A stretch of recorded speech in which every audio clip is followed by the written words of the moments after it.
buenas noches a todos y gracias por unirse a este live que trae Cruz Verde. Mi nombre es Jaime González, soy oncólogo, trabajo en la Universidad de Chile, Instituto Nacional del Cáncer, y en este espacio vamos a hablar de cómo detectar tempranamente el cáncer. También vamos a dar algunos consejos y resolveremos algunas dudas que desde ya nos pueden escribir en sus comentarios. No voy a estar solo esta noche, ya que junto a mí está Claudia Bastías, que es la voz en off. ¿Cómo estás, Claudia? Hola Jaime, ¿todo bien? Muchas gracias. Gracias por participar hoy día también con nosotros en este live. Como decía Jaime, este va a ser un espacio para conversar, para aprender. Esperamos que participen, que nos manden sus preguntas y estén muy atentos porque hoy estamos regalando un cupón de 50.000 pesos en Farmacias Cruz Verde. ¿Cómo ganar? Muy fácil. Deben estar atentos y responder una pregunta que va a estar más o menos al final del live, la vamos a decir, y la persona que responda primero y correctamente será la ganadora. Esta pregunta obviamente va a estar asociada a información que nos va a estar entregando el doctor. Así que muy atentos todos y vamos a pasar como al tiro de lleno, Jaime, un primer tema porque la gente quiere empezar a preguntar súper rápido. El cáncer es una enfermedad agresiva, todos lo sabemos, silenciosa. Por eso es muy importante saber cómo detectarlo y también qué hacer a la hora de su detección, ¿no? Recordemos que en octubre fue el mes del cáncer de mama. Es por eso que mi primera pregunta para ti, Jaime, es ¿cómo detectamos el cáncer de mama realmente y cada cuánto es recomendable hacerse exámenes? Gracias por la pregunta. El cáncer de mama es una epidemia, así como el COVID, una epidemia que finalmente no sale en la tele. Es un cáncer que está aumentando su incidencia derivado de muchos factores, en general hábitos de la vida occidental. Aparte de ser muy agresivo, el cáncer de mama tiene una particularidad que es posible detectar tempranamente a través de la mamografía y la ecografía mamaria. Muchas me preguntarán acerca del autoexamen de mama. Si bien el autoexamen de mama es importante porque nos ayuda a las mujeres a sensibilizar acerca de si tienen masa, si tienen alguna alteración que pudiera predecir el cáncer, nunca, de ninguna forma, reemplaza la mamografía ni la ecografía mamaria. Entonces, ahora, ¿cada cuánto tiempo hay que revisarse? En general, nosotros recomendamos que después de los 40 años, que es cuando el cáncer de mama aumenta su incidencia de forma exponencial, hay que revisarse siempre. En general, las mujeres pueden hacerse en la ducha o en algún momento del cambio de ropa, etc. Pero eso, repito, que no reemplaza el examen de mamografía ni ecografía mamaria. En cuanto a la autorrevisión, no hay una técnica en particular. No es que, porque dado que no está validado de forma científica, pero sí, si necesitan asesoría en el autoexamen, todos tienen acceso a las matronas de su consultorio o si tienen algún otro tipo de prestador de salud en atención primaria. En general, el cáncer de mama se asocia mucho a antecedentes familiares. Entonces, yo creo que por ahí, entre los asistentes habrá una persona que tuvo una mamá, una hermana o una abuela con cáncer de mama. Si les pasa eso, es una bandera roja. Las pacientes que tienen antecedentes familiares de cáncer de mama tienen que partir su screening, o sea, su tamizaje, su detección precoz del cáncer 10 años antes del cáncer. De la familia que partir de los 35.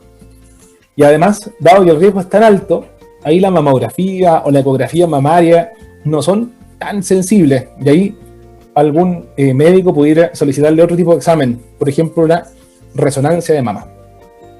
Otra pregunta típica que siempre nos hacen es por qué algunos médicos piden ecografía y mamografía y no solo mamografía. Eso mismo te iba a preguntar, Jaime. Eso pasa mucho, porque pasa que hay muchos distintos tipos de mamas. Hay mamas que son muy densas, sobre todo en pacientes jóvenes. Al ser tan densa, la mamografía no detecta bien los nódulos, porque se ve todo fibrótico, se ve todo blanco.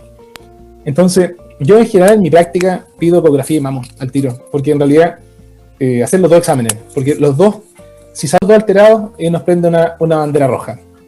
Y también lo último que les quería contar es el caso de la Angelina Jolie. ¿Se acuerdan? En el año 2012, sí, ella claro, muy conocido. Hizo un test de el famoso BRCA, que está muy de moda.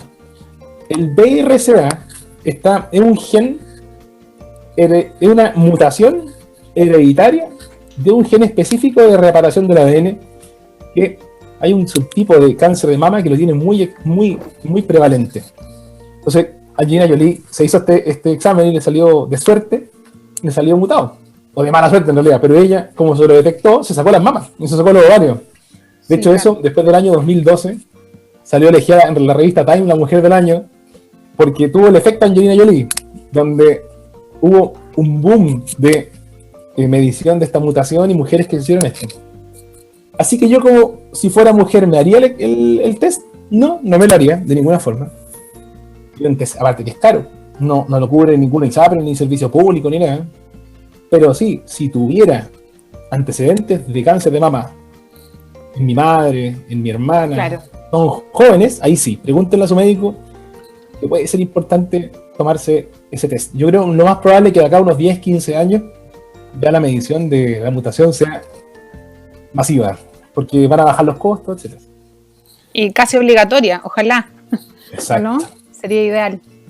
Y en el caso, Jaime, de las personas que tienen cáncer de mama, ¿existe cuando ya tienen, existe algún cuidado, algún consejo, alguna vitamina, ejercicio, algo general que se pueda hacer para... Yo no tengo idea, estoy hablando desde la ignorancia, pero no tengo ninguna amiga ni conocida, pero quizá es lo mismo que otros cánceres que cuando están detectados primeramente, ¿puedes hacer cosas para tenerlo un poquito dominado, por decirlo de una manera? Es una buena pregunta. Lamentablemente el cáncer de mama es una enfermedad extremadamente agresiva. Entonces, en general, las pacientes que están con cáncer, en general, tienen que hacer su tratamiento multimodal, con quimioterapia, cirugía, radioterapia, terapia hormonal y a veces incluso inmunoterapia. Así que en realidad, nosotros a los pacientes que están con cáncer de mama en tratamiento, les recomendamos que tengan una vida lo más sana posible, que hagan ejercicio, dado que las quimioterapias que le damos son muy tóxicas para el corazón. Y además, un soporte vitamínico lo más posible, que siempre recomendamos algún suplemento, los cualquiera, todos sirven, independiente de la marca. En cuanto a prevención de cáncer de mama y vitaminas, tampoco hay. Lamentablemente no hay una vitamina que prevenga el cáncer de mama. Ninguna. Y cuando hablas de esos medicamentos que se pueden usar mientras tanto y también hay bioequivalentes, ya a propósito de nuestro tema de hoy, nos convoca igual. No, absolutamente. De hecho, los suplementos vitamínicos, afortunadamente, tienen,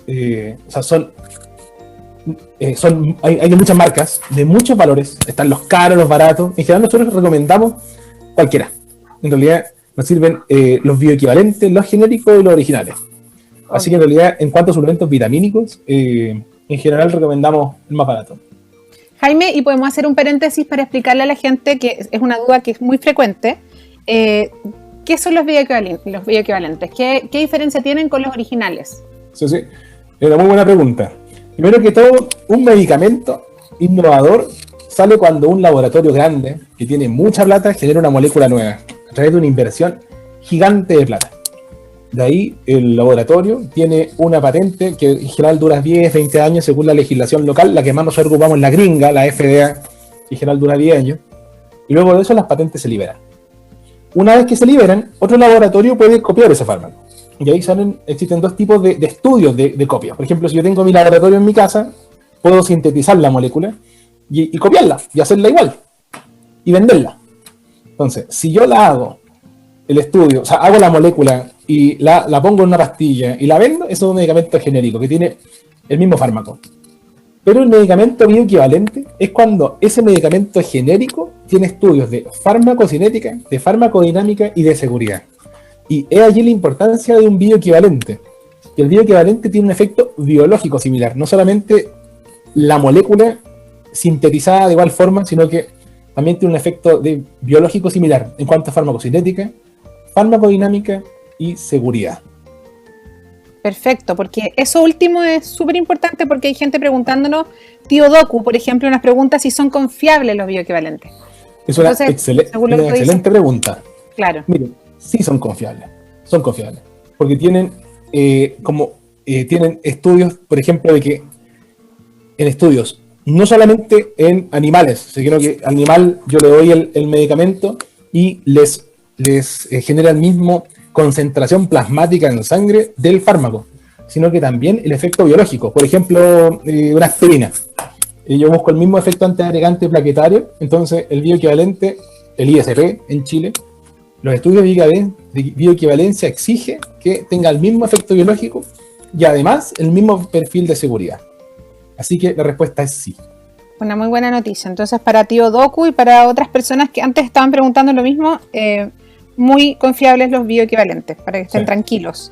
Pídanlo, porque en las farmacias, siempre en Farmacias Cruz Verde, hay una persona que sabe y que te puede recomendar, que tú, siempre que vayas con una receta, si es que no se lo pediste al doctor, ¿cierto? Si el doctor no te recetó un bioequivalente, tú puedes pedir que te lo recete, y de lo contrario, puedes pedirlo en la farmacia y alguien te va a asesorar. También siempre hay un experto para buscarte ese bioequivalente. Así que siéntanse con toda la confianza de pedirlo. Doc, más preguntas, dígame. En general, las farmacias legalmente tiene que haber más en químico farmacéutico. O sea, cualquier cosa lo pueden pedir, hablar con el QF nomás. Exactamente. Preguntan también sobre el cáncer de mama, si existen nombres y cómo se hacen el autoexamen ellos. Sí, si es que de verdad, muchas gracias por la pregunta, una excelente pregunta. ¿Ustedes se acuerdan el guitarrista de Kiss, el que se disfrazaba de zorro? Él murió de cáncer de mama. De cáncer de mama en hombres. Wow. El 1% de los cánceres de mama son en hombres.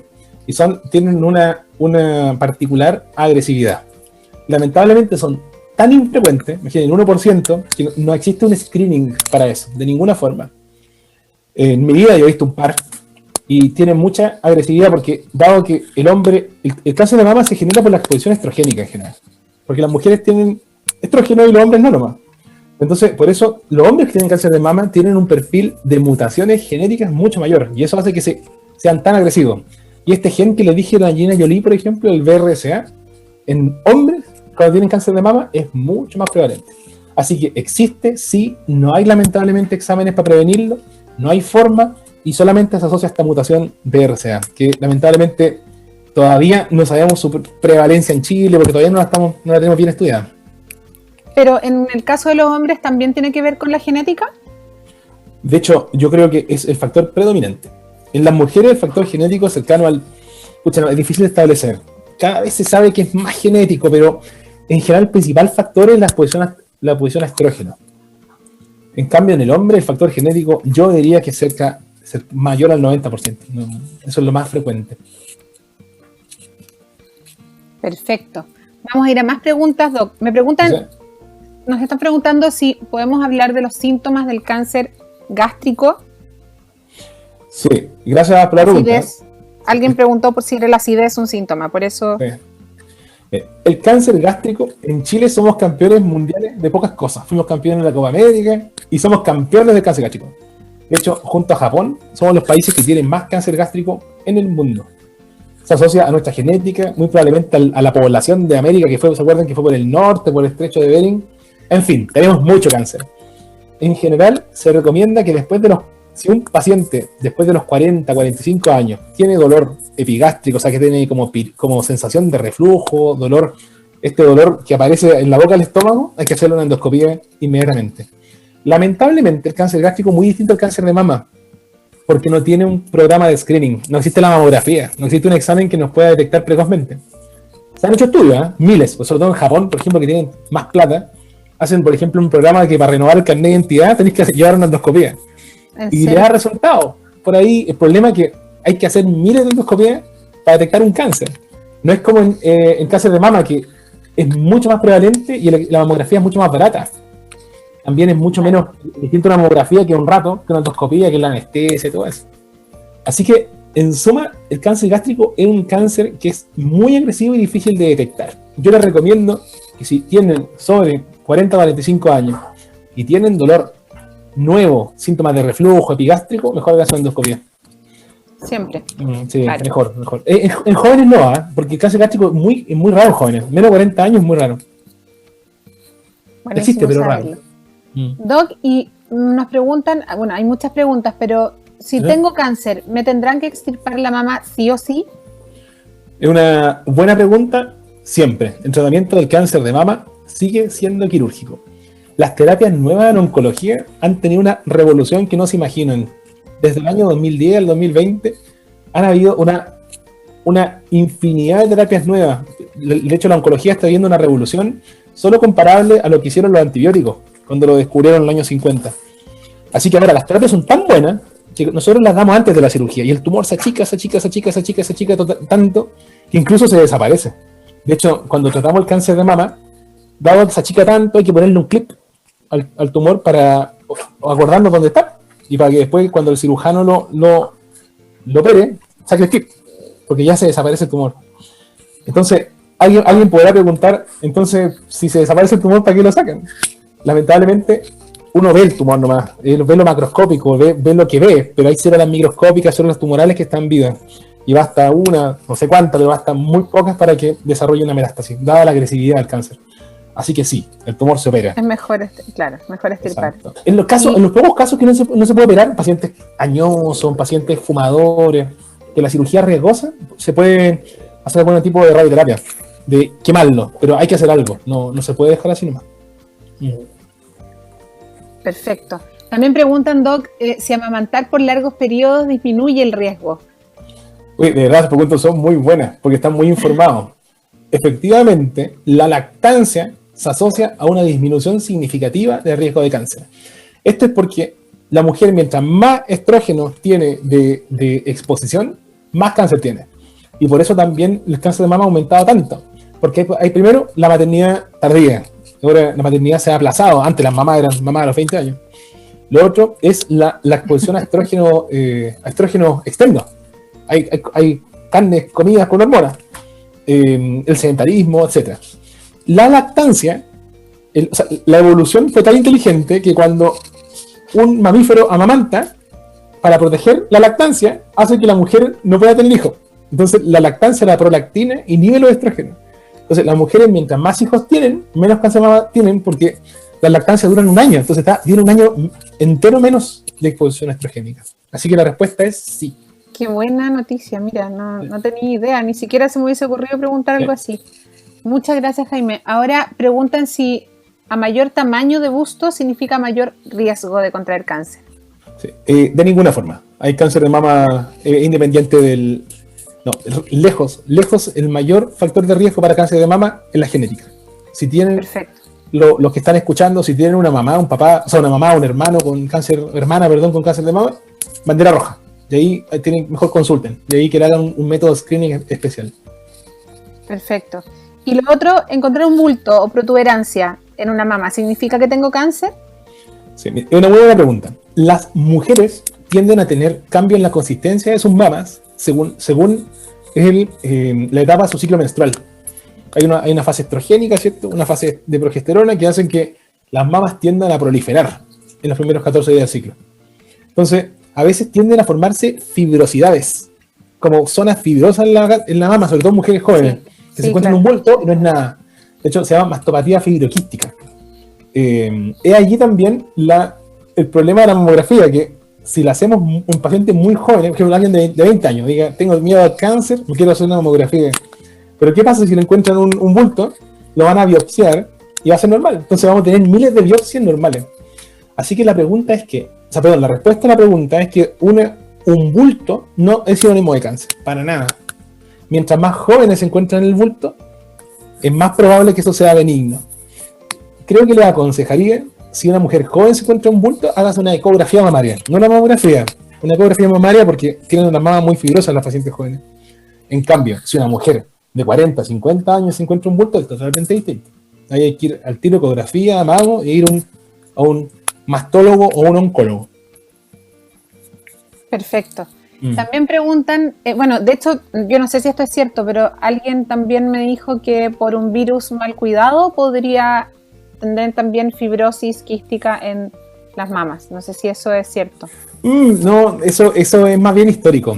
Antes, cuando no estábamos tan vacunados, algunos virus podían producir inflamaciones glandulares como la parotiditis. No, pero no, ahora eso ya no existe, sobre todo con las vacunas. Ahora no. El informe mamográfico, Jaime, si es negativo, ¿no nos preocupamos más o siempre mejor respaldar con una ecografía mamaria? Es una excelente pregunta. Y la respuesta es que, lamentablemente, y muy a nuestro pesar, aunque tenga una mamografía y una ecografía mamaria normal, igual existe riesgo de cáncer. De hecho, la ecografía mamaria y la mamografía anual sobre los 40 años baja la incidencia de cáncer, baja la mortalidad por cáncer en un 19%. O sea, quiere decir que va a haber un 81% de pacientes que aún así, haciéndose todos los exámenes, igual van a tener cáncer. Entonces, es como la ecografía mamaria y la mamografía es lo que hay, pero lamentablemente no es perfecta. Vamos a tener que hacer siempre anualmente y controlarse y prevenir factores de riesgo. Si hubiera una molécula, algún examen que nos detectara y todo bien, pues, pero no, lamentablemente no existen. Aún haciéndose estudios, tenemos riesgo de tener cáncer. Así que en suma, aunque tengan una mamografía normal, igual hay que preocuparse. Desde los 40 años, las mujeres, anual. Perfecto. Doctor, yo quiero recordarle a la gente que está conectada que sigan enviando sus preguntas, que participen, porque al final vamos a regalar un cupón de 50.000 pesos que pueden canjear por cualquier producto en Cruz Verde. Solo tienen que ser socios del club o hacerse socios del Club Cruz Verde en el momento de canjear el premio. Así que estén atentos porque el primero que responda a la pregunta correctamente va a ser el ganador. Ya lo hemos respondido durante el live, el doctor, no yo. Y bueno, yo quería saber, aparte de volver a recordar también lo de los bioequivalentes, Jaime, que es súper importante porque preguntan si hay medicamentos bioequivalentes para combatir esta enfermedad. Sí, mire, uno en general le tiene, dentro de que no conoce mucho el tema, a veces cuando va a la farmacia le tiene miedo a los bioequivalentes. Yo los quería tranquilizar. Nosotros en cáncer, de hecho el cisplatino, que es una quimioterapia muy usada para el cáncer, es bioequivalente, la ocupamos. De hecho existe también la capecitabina, el original es Xeloda, ocupamos nosotros capecitabina bioequivalente. Y de hecho, aún así, fármacos muy modernos, por ejemplo, inhibidores de moléculas específicas, inhibidores de tirosinquinasa, como erlotinib, gefitinib, ya los bioequivalentes, ya dado que las patentes se liberaron, tienen un uso masivo. Así que sí, ocupamos bioequivalentes en el tratamiento para el cáncer de forma exitosa. Natalia Rueda Jaimes pregunta, ¿puedo tomar bioequivalentes para prevenir? Ya lo habíamos conversado un poco, pero no, ella debe estar uniéndose hace poco. Sí, lamentablemente no hay una pastilla que prevenga el cáncer. El cáncer es una enfermedad que es propia del genoma, que aparece porque cada vez los seres humanos estamos viviendo más tiempo para el que estamos adaptados.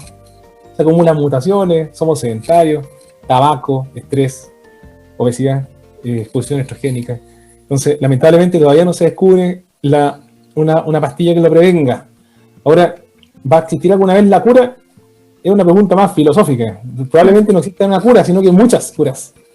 Que está asociado no solamente con cosas biológicas, no solamente medicamentos, sino que también estilos de vida. Hay que hacer deporte, no fumar, hacerse los PAP. O sea, probablemente no existe la cura, pero sí las curas, que va no solamente por el lado biológico de los investigadores, sino que también por lo sociológico, etc. Claro, el llamado es a cuidarse con la alimentación, sí, y el cuerpo, en el fondo, externo. Exacto. E interno.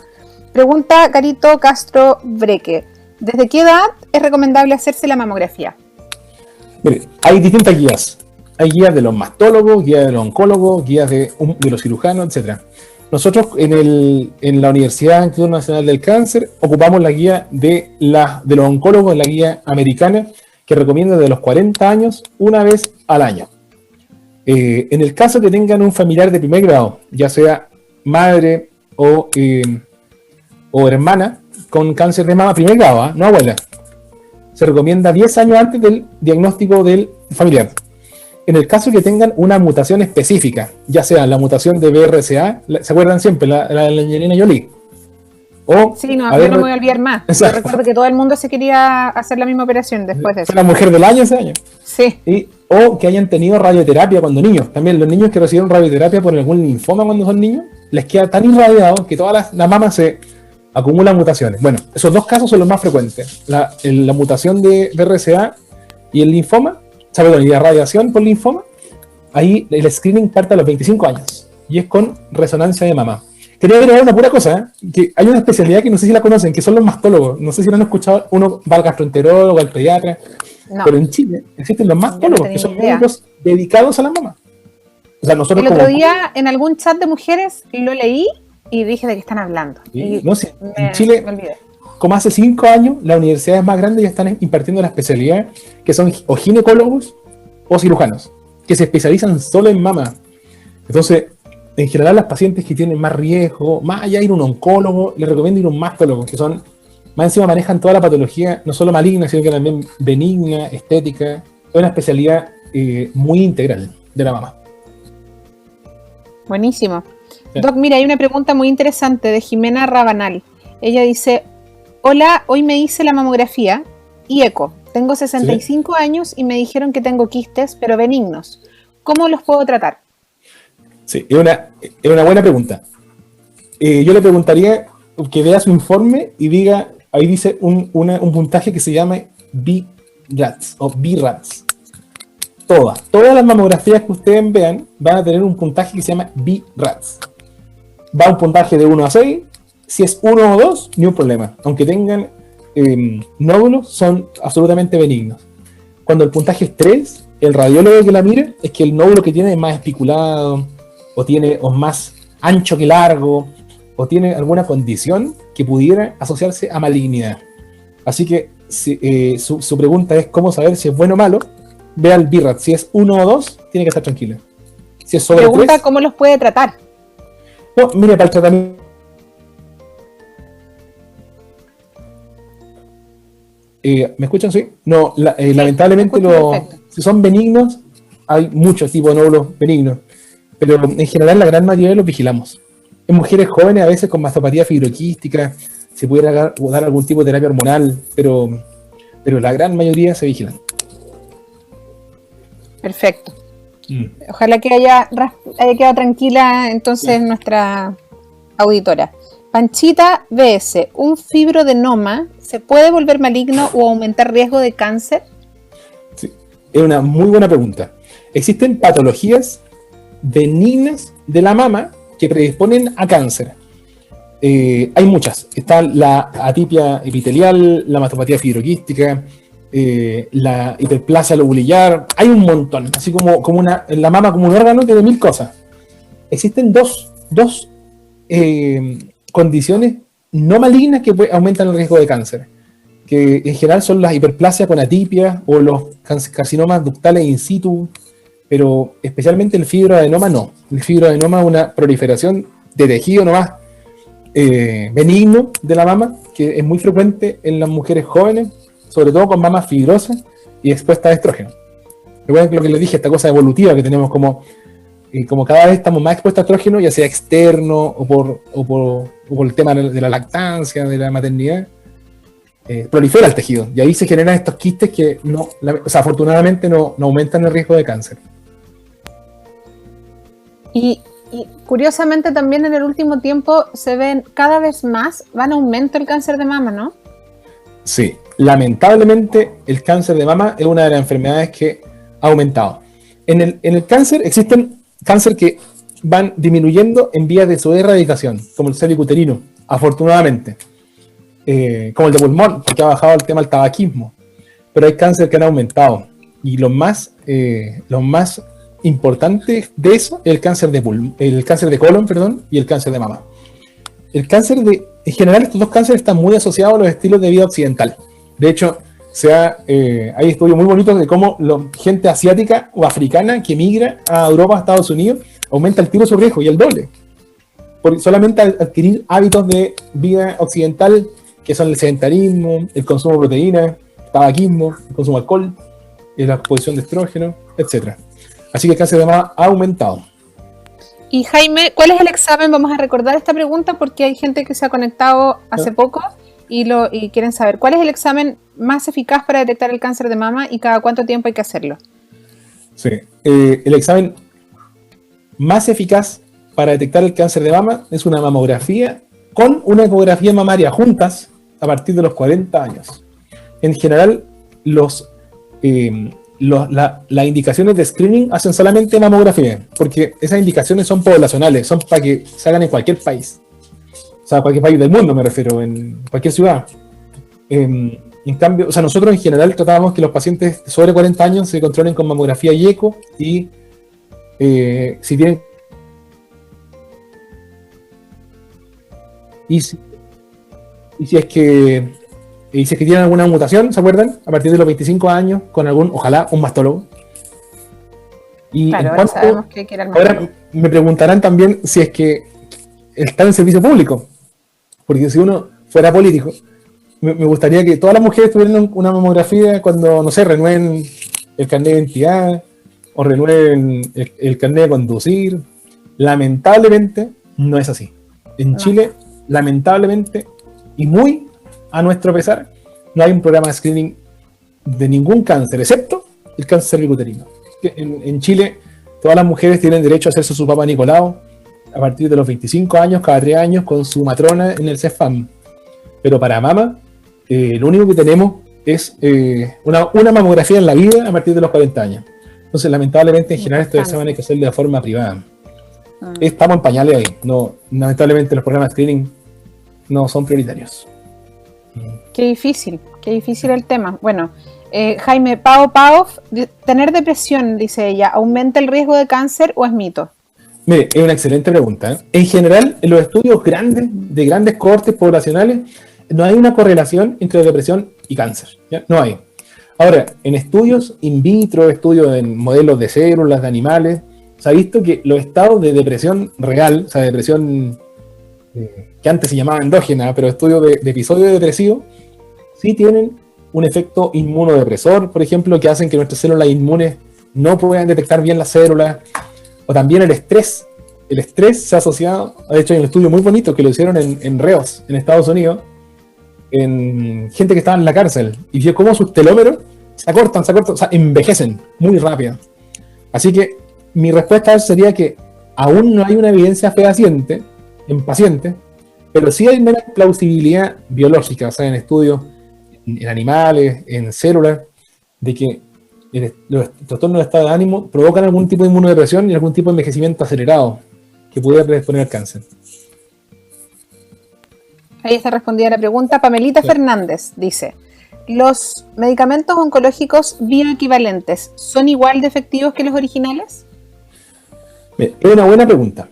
El bioequivalente demuestra efectividad farmacológica, farmacocinética y de seguridad. O sea, quiere decir que el bioequivalente tiene la misma, si yo doy una molécula original y una bioequivalente, alcanza la misma concentración plasmática y efecto biológico del fármaco original. Además, tienen los mismos perfil fármaco dinámico, o sea, quiere decir que se perfunden los tejidos, se elimina por el riñón, y además tiene un perfil similar de seguridad. Esos son los estudios, o sea, los estudios de bioequivalencia. Ahora, si es igual o no, es difícil de establecer. Yo creo que esa discusión hay que tenerla en cada especialidad. Por ejemplo, nosotros en cáncer ocupamos un montón de bioequivalentes. De hecho, la gran mayoría, muchos fármacos son bioequivalentes, y los que ocupamos de marca son porque aún las patentes están en manos de los productores, de los que descubrieron las moléculas. Entonces les quiero transmitir de alguna forma tranquilidad con el bioequivalente. ¿Sí? En general, la gran mayoría de los fármacos que ocupamos, que son antiinflamatorios, fármacos para todo, etc., los estudios de bioequivalencia son suficientes para al menos avalar su eficacia. En efecto, podemos decir que en seguridad sí son lo mismo. En seguridad, al menos donde el estudio se hace, porque también hay estudios de seguridad a corto plazo y a largo plazo. Al menos los estudios de seguridad que exige el ISP, que son a corto plazo, al menos esos sí son buenos. Ahora, a largo plazo, años, yo digo 10 años, porque es que lo que pasa es que el bioequivalente, ¿cómo va a tener estudios a 10 años si recién se generó la molécula? Después, claro. Sí, pues, entonces, el fármaco original tiene la ventaja del tiempo. Entonces, yo como especialista no sé si alguien, o sea, lo más probable es que sean iguales, pero la verdad no lo puedo decir con tanta propiedad.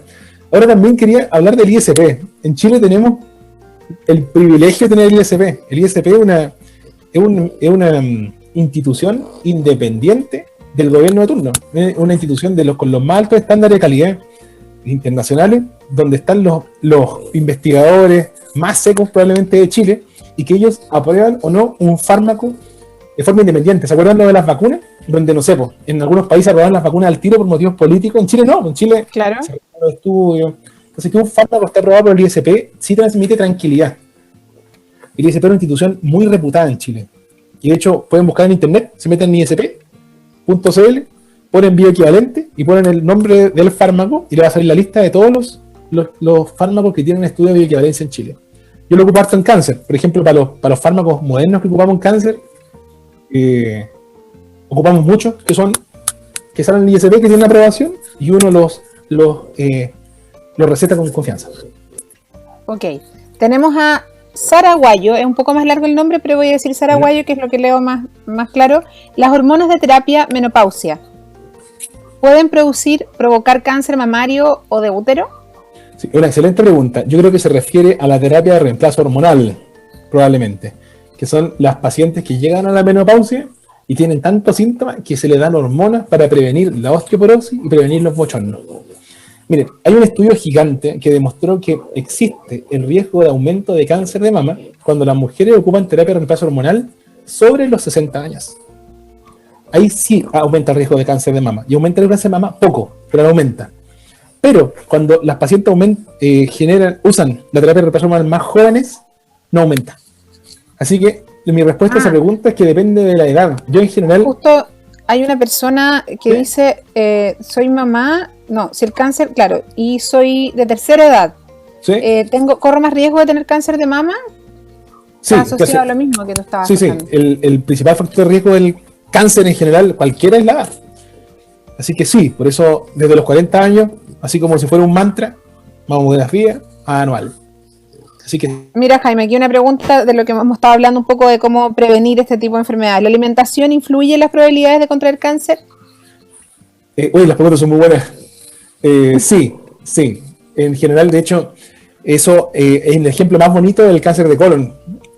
Había realmente una epidemia de cáncer de colon que cada día más jóvenes, probablemente de la gente que nos está escuchando, tienen algún familiar, algún amigo que tiene cáncer de colon y es joven.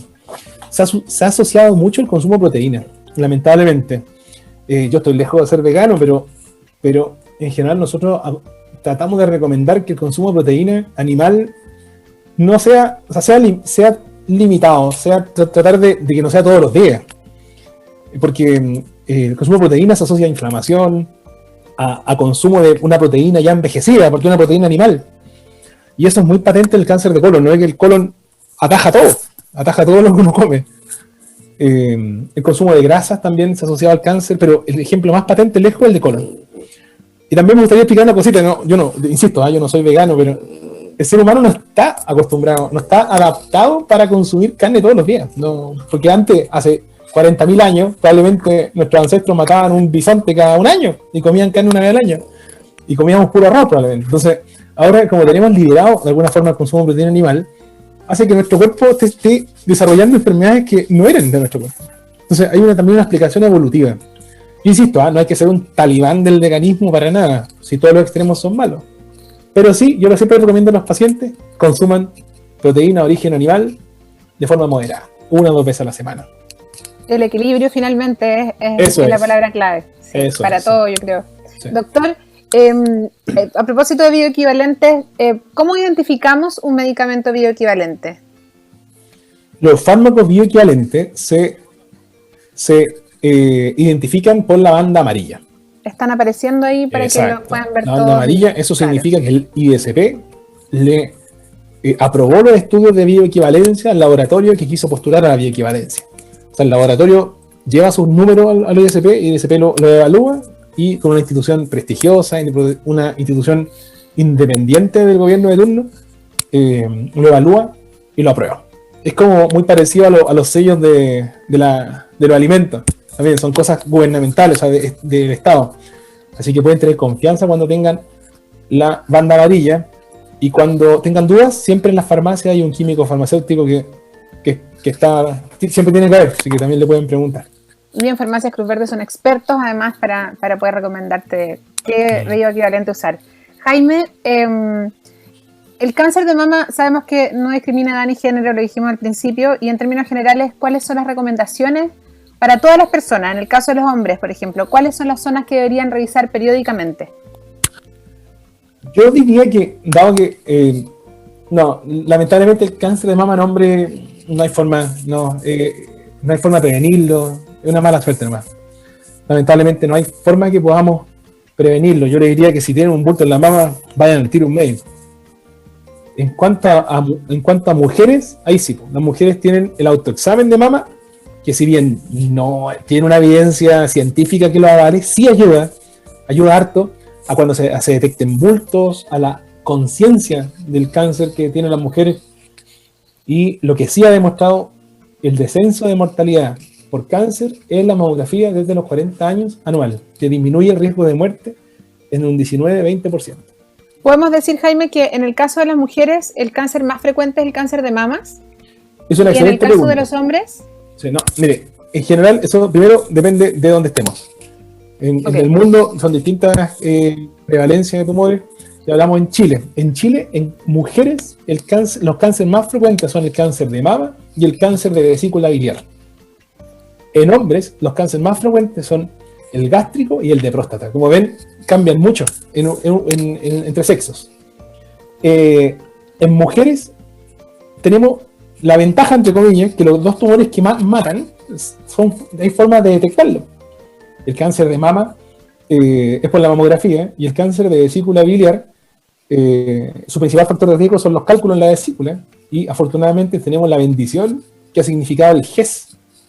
A partir de la década pasada existe la garantía explícita en salud que si las mujeres tienen entre 35 y 49 años y tienen cálculos en la vesícula, se pueden operar la vesícula gratis. Es una cosa que muy poca gente sabe, pero en Chile tenemos un programa de colecistectomía para las mujeres que de hecho está harto en boga, que lo más probable es que de acá a varios años la incidencia de cáncer de vesícula biliar en Chile baje mucho, gracias al GES. El hombre es distinto, porque el hombre gástrico y el pulmón son más difíciles de detectar, ¿no? No hay un programa de screening tan establecido como existe en mama. Claro. Bueno, con eso ya dejamos más o menos claro. ¿Y qué síntomas? Todos preguntan eso. ¿Qué síntomas se presentan en un cáncer? Me imagino que todo depende de dónde está el cáncer. Es una excelente pregunta. Yo creo que la verdad no esperen síntomas del cáncer. No. Cuando el cáncer da síntomas, cuando ya no se puede hacer nada. Yo le recomendaría primero, o sea, no, en general sí se puede, o sea, lo pongo en esa caricaturización para que de alguna forma les quede clara la respuesta. No hay síntomas del cáncer. Puede ser cualquier síntoma. Por el cáncer puede afectar cualquier órgano. Entonces, lo principal para nosotros es la prevención. Está la prevención en cuanto a ser feliz, a hacer deporte, a no fumar, a comer bien, limitar las proteínas, etcétera. Todo el etcétera que van a encontrar en internet.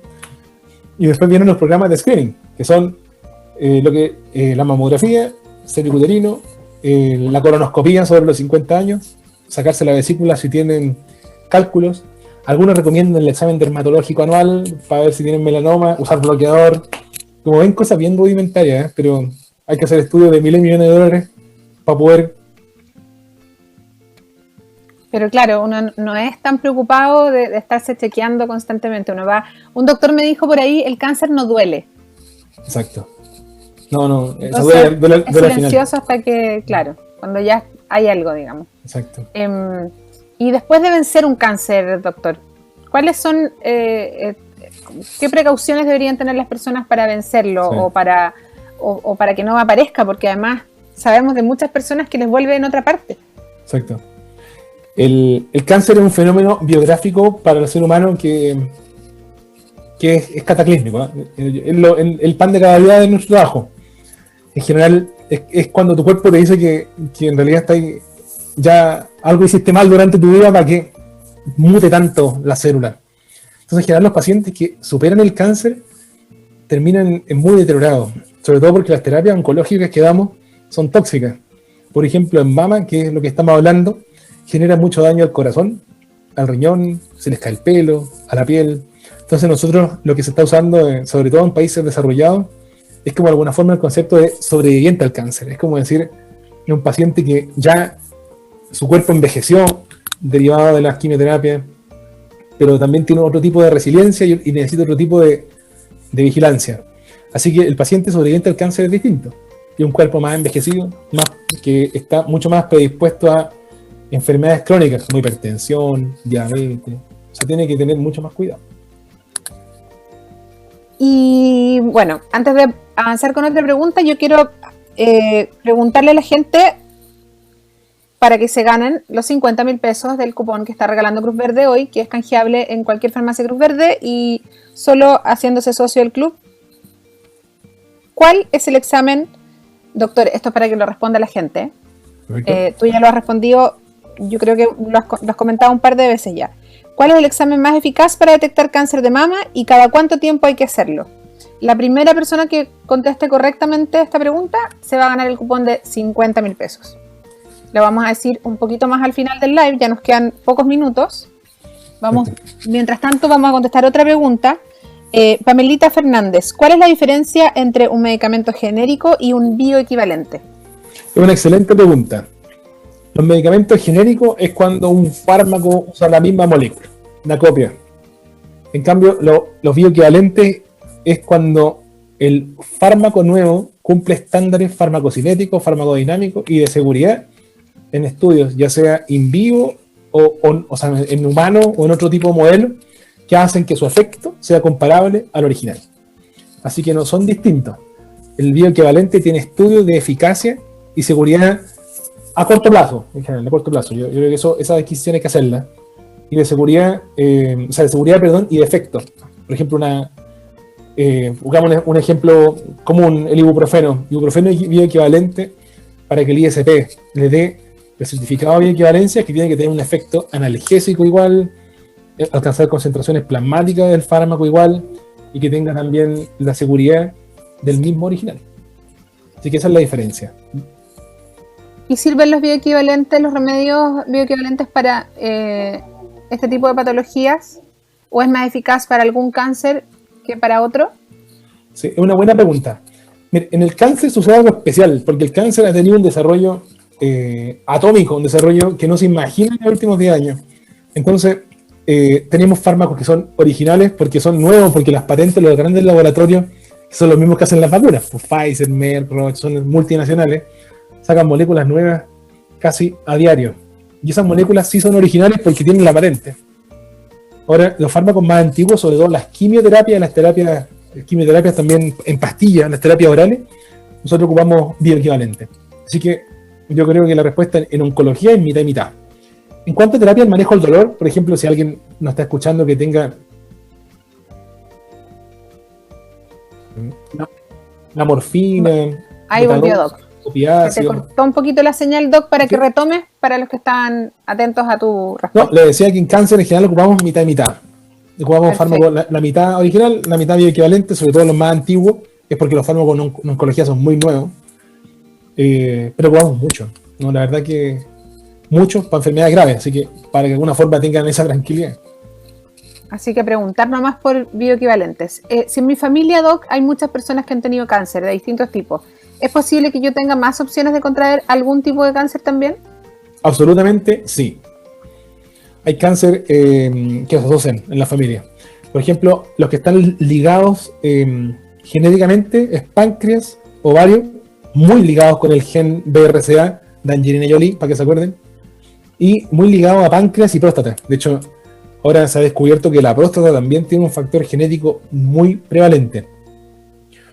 Hay también un tipo de cáncer familiar, que son familias enteras que tienen cáncer, que se llaman síndrome de Lynch o poliposis colónica, que son más raros, son más raros, pero existen. Cerca como de un 10%, 5% de los cánceres de colon tienen esta condición de factor genético. Así que sí, si tienen familiar con cáncer, cuando vayan a un control, digan al tiro, mi mamá, mi papá tuvo cáncer de tal, y ahí sí, es lo primero que preguntan los neurólogos, los gastroenterólogos, claro. Sí, es un buen dato ese. Doctor, vamos a pedirle redoble de tambores al director para mencionar a la ganadora o el ganador es, atención, Macías-FA. Macías-FA respondió: mamografía y ecografía mamaria juntas a partir de los 40 años, cada un año. Muy bien. Está bien respondido, ¿no? Excelente. Felicitaciones a Macías-FA. Se van a comunicar con ella por interno. Igual tú puedes escribir en el Instagram de Cruz Verde y te van a responder para comentarte cuándo te hacen llegar el cupón ganador. Doc, para ir cerrando la transmisión de hoy, tenemos tantas preguntas que responder. El cáncer yo creo que da para mucha conversación. No solo porque hay muchos, sino porque todos tenemos alguien cercano o nos toca de alguna manera. Entonces estoy tratando de seleccionar, pero alguien pregunta si existe la forma de prevenirlo. Ya hemos hablado un poco de cuidarse. ¿Y cuáles son los cánceres más comunes? Sí, o sea, prevención es o sea, en general, hábitos de vida sana, limitar consumo de proteínas, ejercicio, evitar el estrés, ser feliz, de ninguna forma fumar. En cuanto a, si es que ya no hacemos prevención, sino que screening, o sea, quiere decir detección precoz, Papa Nicolau obligatorio para las mujeres desde los 25 años. Afortunadamente estamos vacunando ahora a las niñas gracias al programa de vacunación en Chile. Mamografía, tal como respondió. Si tienen cálculo en la vesícula, ¿se acuerdan? El GES, entre 35 y 49 años te lo sacan. Colonoscopía de los 50 años. Si tienen dolor de guata y son más adultos, endoscopía. Eso en cuanto a detección precoz.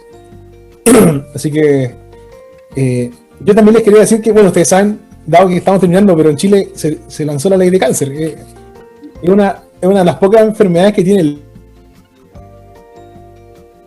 ¿Me escuchan, verdad? ¿Sí? Ahí sí. Es una de las pocas enfermedades que tiene ley.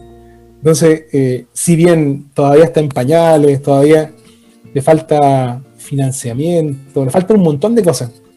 Pero la ley de cáncer quiere abordar todo este problema de detección precoz, de prevención, de tratamiento, de todo de forma integral. O sea, sin ninguna duda es un avance en Chile. Es una cosa pionera en el mundo. O sea, una bendición que tengamos una ley así. Ahora falta que se ponga en práctica, pero al menos está el papel. Pero ya es un tremendo avance. Yo siento que de a poco vamos avanzando. Aquí hay alguien preguntando por los síntomas. Hemos hablado de los síntomas. No sé si para el cáncer de mama existen síntomas, Doc. No, mire, lamentablemente el cáncer de mama hay dos formas de detectarlo, o por screening o porque la mujer se palpa un bulto. No hay más síntomas que eso. Cuando da síntomas generales como dolor de hueso o síntomas cerebrales, cuando ya el cáncer está muy avanzado. Existen así, o sea, hay una minoría de pacientes que debutan con la metástasis. Por ejemplo, el hígado se les llena de metástasis y debutan por falla del hígado. O por ahogo, porque se les llena de metástasis del pulmón. Así que, pero para que se les quede nomás lejos, en cáncer de mama, lo más importante es la prevención. La prevención. Que no se le olvide a nadie. Una última pregunta, Doc, antes de irnos. Cuando te detectan la Helicobacter famosa, ¿es posible que si no la tratas bien, después derive en un cáncer? Oye, pucha, eso, qué bueno que lo preguntaron y qué bueno porque no lo habíamos hablado. En Chile somos campeones, como les dije, de la Copa América del cáncer gástrico. El Helicobacter pylori lamentablemente está presente cerca del 70% de la población. Es un carcinógeno tipo A, o sea, quiere decir como el tabaco. Y se asocia a cáncer. Pero, ¿qué pasaría? Lamentablemente es tan ubicuo, tanta gente lo tiene, que no vale la pena tratárselo a todos, porque hay gente también que nunca va a tener cáncer. Así, en general, nosotros tenemos criterios muy establecidos de tratamiento de Helicobacter, que también está cubierto por el GES, que son, por ejemplo, gente que tiene un linfoma gástrico, o que tiene un antecedente de cáncer en la familia, o que tiene una hallazgo en la biopsia que pudiera sugerir cáncer, etc. Así que la respuesta a esa pregunta es sí. Si ven un test de ureasa, yo en general cuando veo un paciente con un Helicobacter pylori positivo, mejor tratarlo. Claro, o reiterativo. Tratarlo. Lamentablemente también para el Helicobacter no hay forma de tampoco prevenirlo porque está en todos lados. De hecho, como les digo, el 70% de Chile lo tiene. Wow. Bueno, doctor, yo quiero agradecerle a la gente que se conectó y agradecerte a ti. Ha sido súper interesante compartir este live contigo. No sé si quieres decir algo para cerrar, algún consejo para la gente. Yo solamente decir que pidan tranquilamente su bioequivalente en Farmacias Cruz Verde, porque siempre hay un experto esperándolo para recomendarle la mejor alternativa para lo que necesita. Eso, y gracias a todos por conectarse. Jaime, te dejo. No, muchas gracias. Además quería agradecerle por la oportunidad de hablarle a la gente. En cuanto al cáncer, como algo genérico, es que lo más importante es prevenirlo. Es prevenirlo a través de hábitos de vida sana y de screening. Uno le hace la revisión técnica al auto, uno le renueva el carnet de identidad y no renueva la mamografía. Entonces, en general, nosotros tenemos poca conciencia de nuestro cuerpo, tenemos probablemente más conciencia del auto que del cuerpo. Así que en realidad le aconsejo sobre todo a los pacientes, personas que tienen ya sobre 40 años, ya que vayan preguntando qué examen de medicina preventiva hacerse, porque eso salva vidas. Un cáncer que se detecta precozmente puede ser la diferencia entre la vida y la muerte. Claro que sí. Gracias, Jaime. Gracias a todos. Un placer. Gracias. Chao.